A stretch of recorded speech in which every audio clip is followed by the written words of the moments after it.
At ayun po mga kadyan, magandang araw po sa ating lahat. Ayan. Start na naman po ng ating pagpapagawa ng extension natin dito sa may baba. Ayan. Para matakpan na po itong nasa gilid po natin. Tsaka iwas po anggi. Dati po kasi umaanggi dito once na umuulan eh. Pumapasok po yung tubig dun sa loob ng ating kusina. Ayan. Tatakpan na yan mga kadyano. At magiging support din po ito sa may ating taas.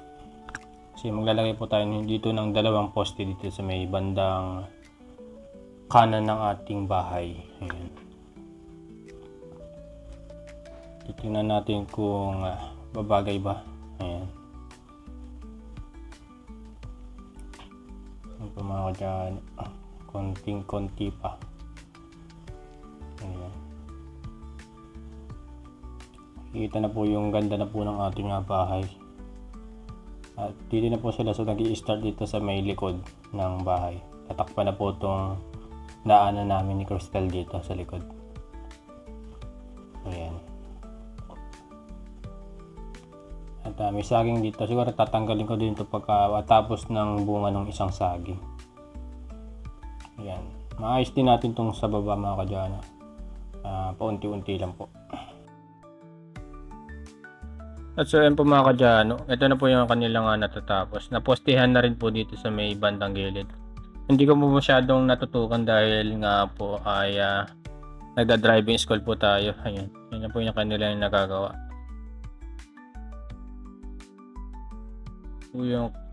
Ito lang po kahapon lang po ito na nabuhusan.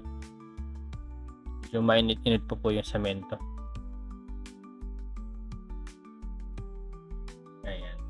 Finish po. Mamaya po siguro sisinsilin nila kasi papalitadahan pa po ito.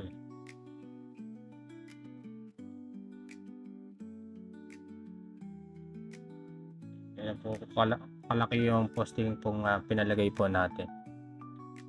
Tingin nyo mga kadyan, matatag na kaya ito. At sa harap po, mamaya po nalagyan na rin po nila yan.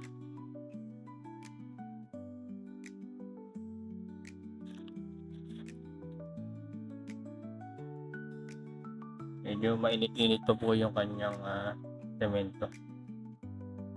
So curing time pa yan.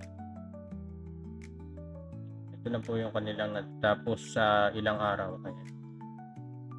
Ayan, sinisinsil niya na po yung bandang poste. Ayan. Para kumabit po ng maayos yung palitada.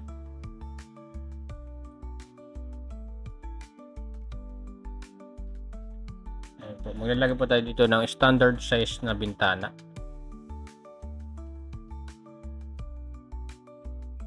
Doon yung poste. Medyo pumantay na po yung kanyang tsura kaysa sa dati.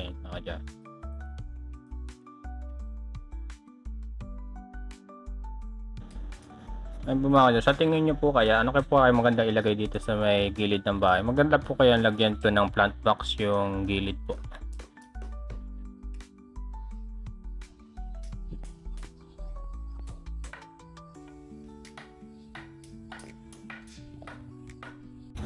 At so yun po, tapos na po nyo tiktikan yung poste natin.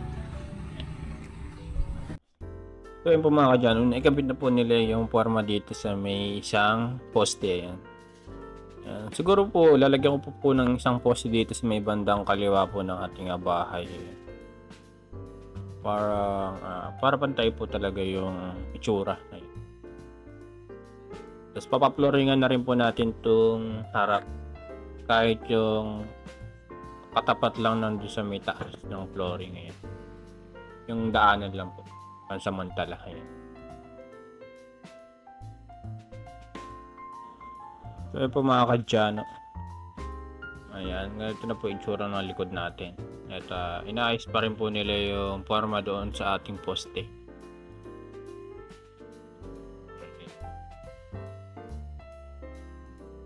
Kitang kita po yung pagkakasinsil ng ating poste na isa.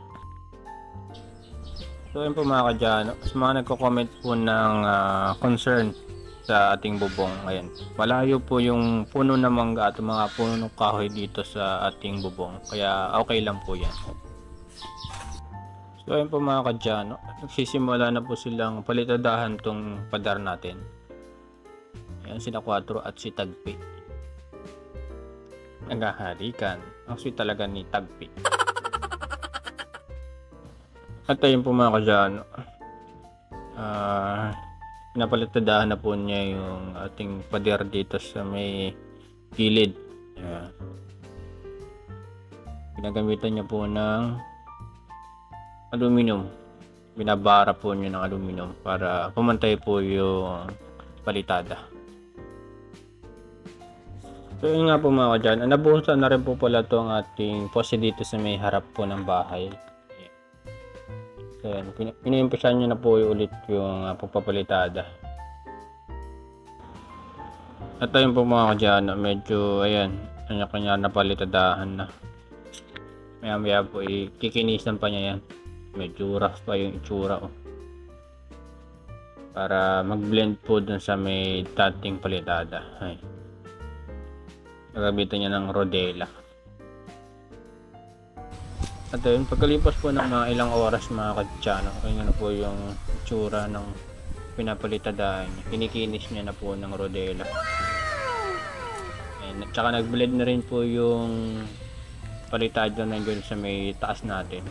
Mukha ng pantay ang itsura.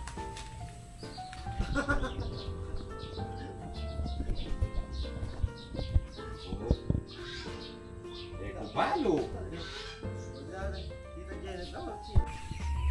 Ngayon mga kadyano, ito na po yung nagagawa nila sa yan. Pinapalitadaan ko na agad para isahang ko na lang yung pagpatiles natin, tsaka ilang buwan pa siguro yan. Ngayon mga kadyano, kinis.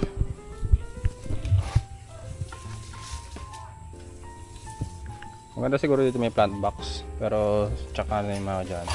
Unahin muna natin yung pinakamahalaga. Ayan. Ayun po mga kadyano, medyo mahabang bunuan pa po ito. Paunti-unti lang po yung ipapagawa natin hanggang sa matapos na yung paikot po ng paligid po natin. At dito po sa may ilalim po ng mangga, maglalagay po tayo dito ng bubong para dito sa ating garahe kung sakali magkakasasakyan tayo. Pero siguro medyo may katagalan pa yung bago tayo makakuha. Sa bahay muna tayo mag-focus po muna.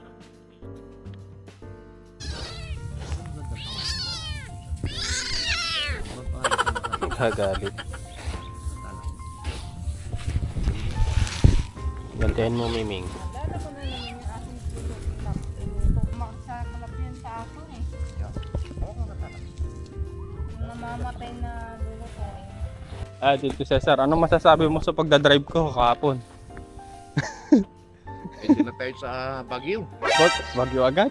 Paliko-liko dun Paliko-liko rin yung pagpark mo kapon Oh, Tama ng pagpark ko, di ba? kaya nga paliko-liko rin. Sa Baguio ka, zigzag. Kaya pwede na yun. Pwede na siguro yun, no? Oo. Mga try ko, lakas na ng ko lang. Kasi sa Baguio, pag ganun din. Pag mo na long drive, siguro Maynila siguro pwede. Kasi maraming traffic sign dun eh. Tama lang yung turo ni Sir, ba? Ano ba? Pupunta tayo ng Baguio.